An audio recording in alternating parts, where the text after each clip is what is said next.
Des morts mystérieuses dans l'entourage d'Hillary Clinton. Le 8 novembre 2016, les élections américaines vont se terminer avec le choix d'un nouveau président ou d'une nouvelle présidente.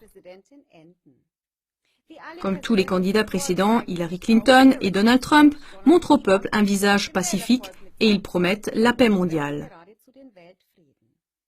Cela n'a rien à voir avec la réalité, et le passé d'Hillary Clinton le montre clairement. Car c'est elle qui a soutenu la guerre en Irak avec beaucoup de zèle sous George Bush. De même, quand elle était ministre des Affaires étrangères sous Barack Obama, elle a joué un rôle clé dans les attaques de l'OTAN contre la Libye. Elle s'est aussi montrée ennemie jurée de l'Iran et elle a dit en 2008 « Si je deviens présidente, nous attaquerons l'Iran ». Il est sûr et certain que nous allons voir ce que Donald Trump et Hillary Clinton entendent par paix mondiale.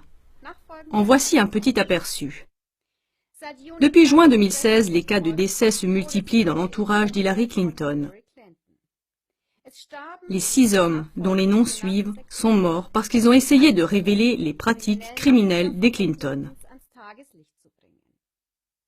John Ash, ancien président de l'Assemblée générale des Nations unies entre 2013 et 2014, aurait dû être un témoin pour des transferts d'argent illégaux de l'homme d'affaires chinois Zhang vers le comité démocrate sous le président Bill Clinton.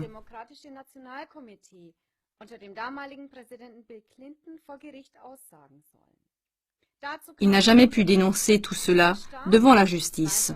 Selon l'ONU, il est mort le 22 juin d'un arrêt cardiaque, ce que les policiers locaux ont démenti par la suite.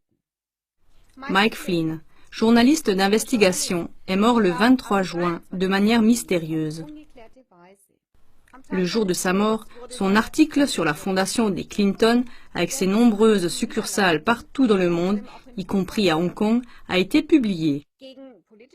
En échange de cadeaux politiques, la fondation des Clinton a été soutenue financièrement par des hommes d'affaires chinois et par le gouvernement chinois à Pékin. Seth Rich a fait des recherches sur le trucage des votes du comité démocrate. D'après ses recherches, le comité a manipulé les présélections avec des moyens criminels en faveur d'Hillary Clinton. Le 10 juillet, il a été tué pour des raisons inconnues. Joe Montano, ancien dirigeant du comité démocrate, est mort le 25 juillet à l'âge de 47 ans d'un arrêt cardiaque. Sa mort est survenue juste après que Wikileaks ait publié des informations sur les trucages des élections du comité démocrate. Des membres de celui-ci disent que Joe Montano savait trop de choses sur le scandale du comité. Victor Thorne a écrit des livres sur les abus sexuels de Bill Clinton et sur des preuves de plus en plus nombreuses des meurtres qui ont eu lieu dans l'entourage d'Hillary Clinton. Le 1er août, il se serait suicidé par balle. Sean Lucas est mort le 2 août pour des raisons inconnues jusqu'à présent.